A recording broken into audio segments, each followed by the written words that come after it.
au marché de Coupella. À l'origine du sinistre, un camion transportant du carburant dans des fûts.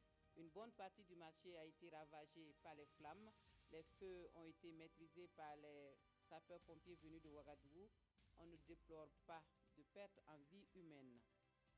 Le président élu de la Gambie, Adama Barrow, au Sénégal, jusqu'à son investiture le 19 janvier prochain, c'est une recommandation des chefs d'État de la CEDEAO à l'issue de leur rencontre à Bamako. Bonjour à tous, tout le plaisir est pour moi de vous retrouver pour les actualités de la mi-journée sur la télévision du Burkina. Bienvenue à tous et un excellent appétit à vous qui êtes à table. Selon les sources, ce serait aux environs de 3 heures du matin que l'incendie s'est déclaré au marché de Coupella. Un camion en provenance de Fadan Gourmand transportant du carburant dans des fûts aurait pris feu et les flammes ont gagné le marché. Plusieurs boutiques sont parties en fumée. C'est donc une bonne partie du marché qui est ravagée. Les pertes s'estiment en millions. Les sapeurs-pompiers venus de Ouagadougou ont pu maîtriser le feu. On ne déplore pas de pertes en vie humaine. Voilà, nous reviendrons sur ce sinistre pour vous dans nos prochaines éditions. Autre point de l'actualité, les populations du Soum refusent l'oubli et la fatalité dans l'enlèvement du docteur Arthur Kenneth Elliott. Hier, à Djibo, elles ont marché pour dénoncer les actes terroristes et d'extrémisme violent. Une manifestation organisée par un réseau d'organisations de la société civile et de la localité, Ama Faisal Sissé, Bernard Diasso. Cette marche, partie de la clinique du docteur Elliott, ces populations du Soum, toutes catégories sociales confondues, sont sorties pour réaffirmer leur profond engagement à œuvrer aux côtés des bonnes volontés pour la libération du docteur Elliott. Il va falloir que vraiment les autorités nationales s'investissent de façon résolue à ce que la question Elliott puisse être résolue. Nous l'avons dit à tous les instants que c'est un monsieur qui il travaillait pour le social. Le retour de ce monsieur va résoudre un temps soit les questions sanitaires. Et il faut se dire que c'est un monsieur qui était spécialisé dans les questions d'intervention chirurgicale, surtout au profit des personnes âgées et des enfants.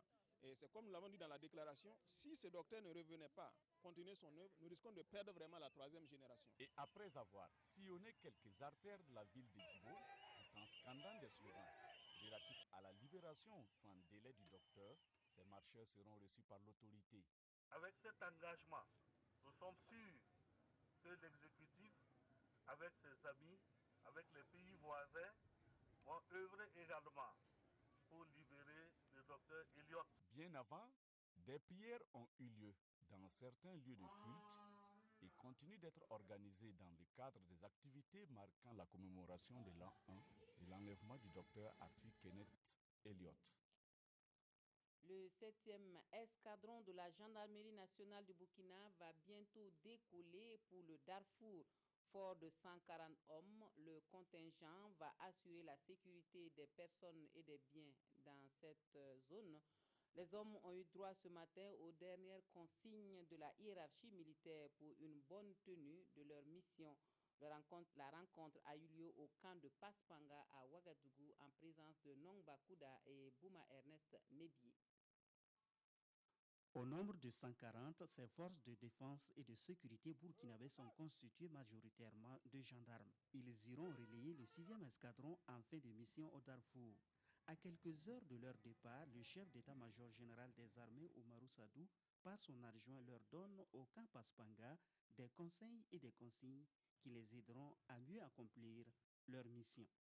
Dès que vous serez sur le territoire du Darfour, vos comportements et attitudes devront être de respecter les mœurs du pays hôte,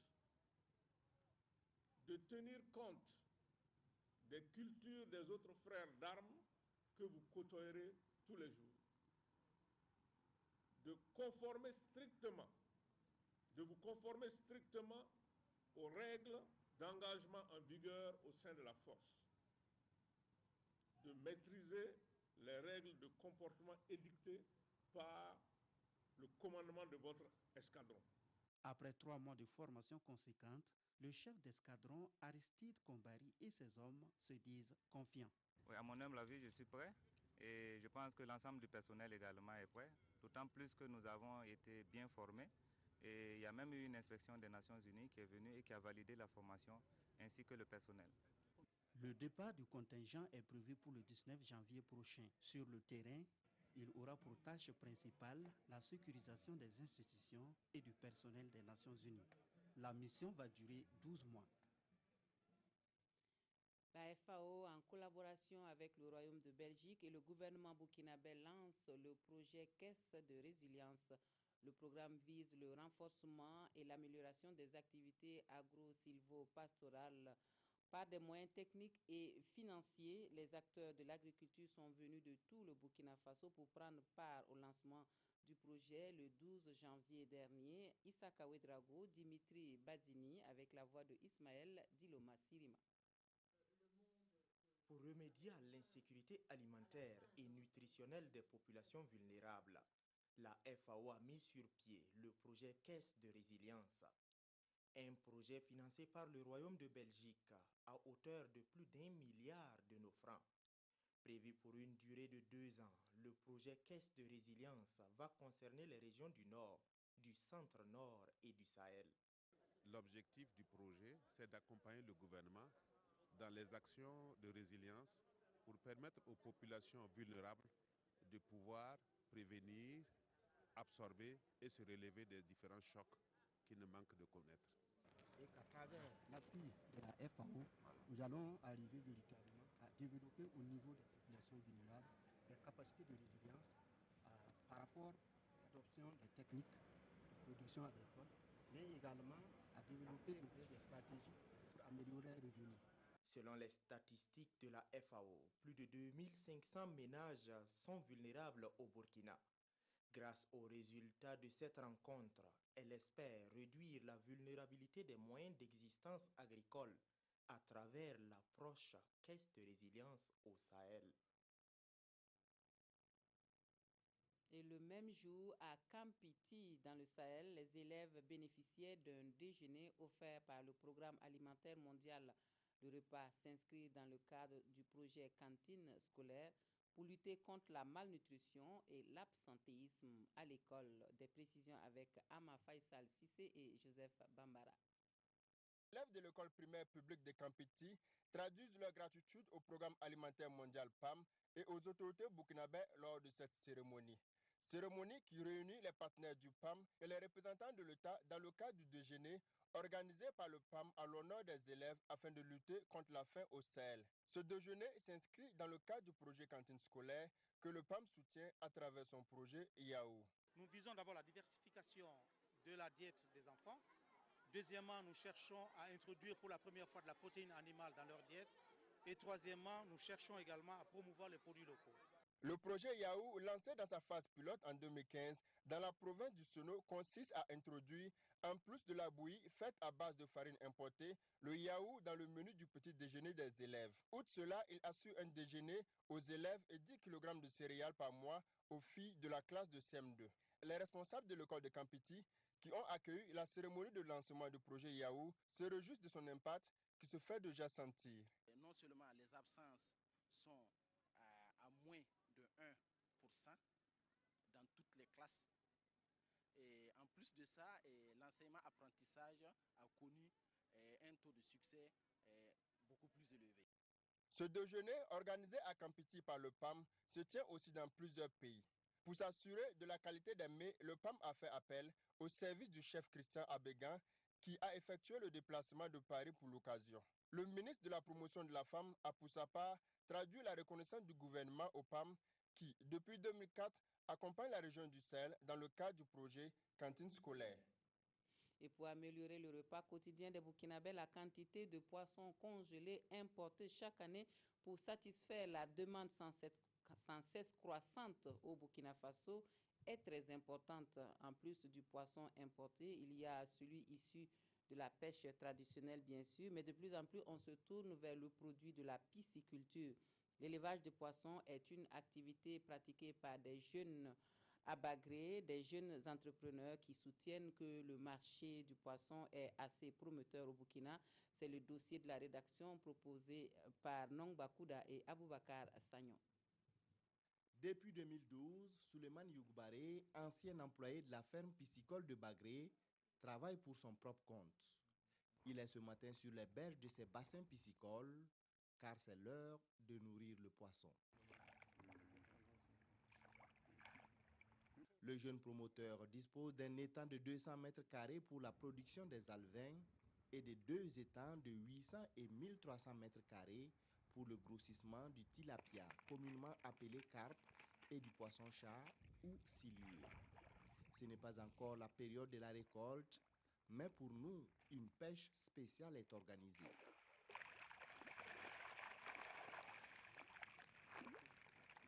Au bout du filet, des carpes de quelques mois qui n'ont pas encore bouclé leur cycle de grossissement. Il faut dire qu'un cycle normal, c'est à partir des alevins de 100 grammes, quand vous les introduisez aujourd'hui dans votre étang, dans une très bonne qualité d'eau et une très bonne qualité d'aliments, à 6 mois, vous avez les poissons de 350 à 400 grammes, pour dire 3 poissons, 1 kilo. C'est grâce au soutien de la maison de l'entreprise et de Bagré Pôle que Souleymane Yougbaré a pu se lancer dans la pisciculture. Aujourd'hui, il vit de cette activité. Au niveau de l'étang de 800 mètres carrés, j'ai introduit 3000 sujets, où à la récolte, j'aurai au moins 2 tonnes et demie. Et en termes de chiffres, nous faisons, la tonne fait 1 500 000, donc on a 3 millions au moins. Mais quand vous prenez au niveau de l'étang de 1300 mètres carrés, j'ai introduit 10 000 sujets. Et j'attends à la récolte là au moins 4 tonnes, donc approximativement 5 millions. L'activité est rentable et ce n'est pas Didier Bangré, également promoteur piscicole à Bagré, qui dira le contraire. Ces 2 premiers étangs lui ont permis de faire de gros bénéfices. Les 2 récoltes accumulées, et j'avais à peu près 2 tonnes 500 de poissons. Et l'écoulement vraiment n'a pas posé problème, puisque la demande a dépassé l'offre.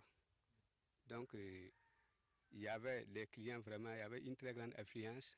J'ai vendu 1750 francs le kilo. Alors, les 2 tonnes, je peux parler de 3 millions et quelques, ce que j'ai eu comme vente.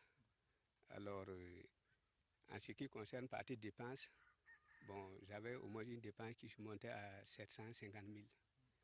Donc, je pense que c'était une bonne affaire pour moi. Aujourd'hui, Didier Bangré a 5 étangs et compte récolter plus de 5 tonnes de poissons qu'il vendra à plus de 7 millions de francs CFA. La cherté de l'aliment pour poissons est la principale difficulté que rencontrent les pisciculteurs de Bagré. Mais dans la pisciculture, rien ne se perd. L'eau des étangs, fertilisée par les excrétants des poissons, est par la suite utilisée pour irriguer les champs. Les 2 promoteurs comptent dans les prochains mois aménager des bassins destinés à la pêche sportive. La pêche sportive, c'est quoi? C'est dire les gens viennent, ils prennent leur canne, vont pêcher, et le nombre de poissons que tu as eu, on pêche sur place, tu prends le prix du poisson. Il y a un restaurant qui serait mis en place, c'est la soupe tu peux, ou c'est la braise, sur place on te fait pour toi. Ou ceux qui désirent vraiment emporter leurs poissons peuvent le faire. La pisciculture, selon les acteurs, est une filière porteuse. Les jeunes en quête d'emploi doivent tout simplement avoir le courage de se jeter à l'eau pour espérer être financièrement libre, comme un poisson dans l'eau.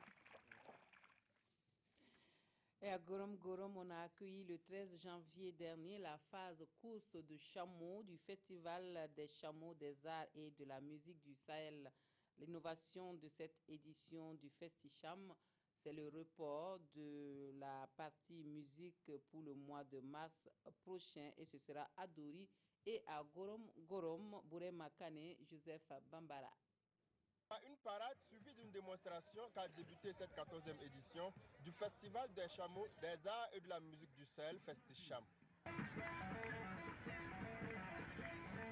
La compétition s'est déroulée en 2 phases.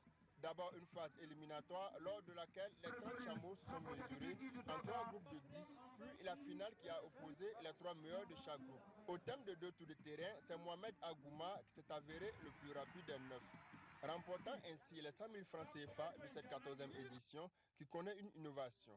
Nous aurons cette année, en 2017, deux festivals. Il y a eu ce festival-là qui a concerné uniquement la course des chameaux. Nous aurons donc dans les mois à venir, probablement en mars 2017, une organisation festive, mais qui concerne le côté musical. Ce festival, lancé en 2003, se déroule sans interruption depuis 2005. Parmi les habitués du Festicham, l'association Endam de la région de Piemonte en Italie. En dépit du contexte sécuritaire de cette année, ils ont décidé d'honorer de leur présence ce rendez-vous. Nous venons parce que nous sommes entre amis et nous, évidemment, nous communiquons notre venue ici et ils nous ont dit d'être attentifs. Outre les 4 premiers qui ont été primés lors de la phase de course de cette 14e édition du Festicham, les autres chameliers qui ont pris part à la course et à la parade se sont repartis la somme de 80 000 francs CFA. Actualité internationale, le président élu de la Gambie, Adama Barrow, séjourne au Sénégal depuis samedi dernier et il y restera jusqu'à son investiture le 19 janvier prochain. Macky Sall a accédé à la demande des chefs d'État de la CEDEAO réunis à Bamako en marge du 27e sommet Afrique-France sur la situation en Gambie. Le président élu de la Gambie, Adama Barrow, est arrivé à Dakar au Sénégal dans la nuit de samedi à dimanche. Il y restera jusqu'à son investiture le 19 janvier prochain. Selon l'agence de presse sénégalaise APS, citant une source officielle, le Sénégal a accepté d'accueillir le président gambien à la demande de la Communauté économique des États de l'Afrique de l'Ouest CEDEAO, formulée lors d'une rencontre de cette institution sous-régionale en marge du sommet Afrique-France que vient d'abriter Bamako, capitale malienne. Une source présidentielle sénégalaise confirme la présence du président gambien à Dakar. La Gambie est plongée dans une crise depuis que Yaya Jammeh a annoncé le 9 décembre qu'il ne reconnaissait plus les résultats de la présidentielle du 1er décembre, une semaine après avoir félicité Adama Barrow pour sa victoire. Plusieurs pays et organisations africaines et internationales font pression sur Yaya Jammeh qui a saisi la justice pour faire annuler les résultats de l'élection. Il affiche clairement sa détermination à rester président tant qu'elle n'aura pas statué sur ses recours. Voilà, et les étalons du Burkina qui ont retrouvé la pelouse du terrain d'entraînement de l'Institut national de la jeunesse et des sports de Libreville pour préparer la deuxième journée de la CAN 2017. Après une entrée face aux Lions indomptables, ce sont les Panthères qui se dressent sur la route des étalons. Alors, comment le 11 burkinabé voit-il cette rencontre? Pour la réponse, nous retrouverons Arthur Ouedraogo et Mahamadi Ouena dans nos prochaines éditions. Les parutions de ce jour relaient la commémoration des attaques du 15 janvier 2016 au Burkina. Le 27e sommet Afrique-France est l'autre sujet à lire dans les quotidiens burkinabés. La revue de presse nous est proposée par Touboum Evelyne Dabiri. Un silence de mort contre l'horreur.